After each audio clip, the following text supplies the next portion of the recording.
nursing is not a career, it's a vocation. Too many people seem to be saying that there has been a cultural shift in the last 10 years.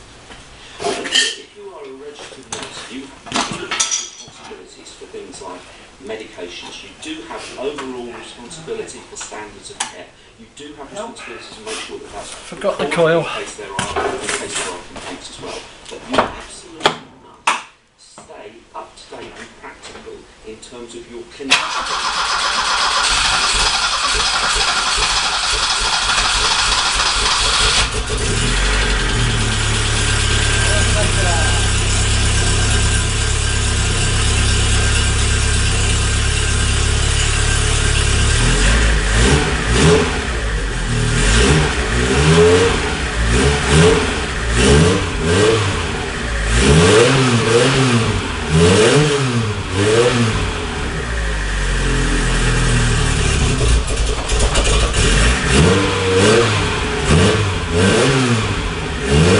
Yeah.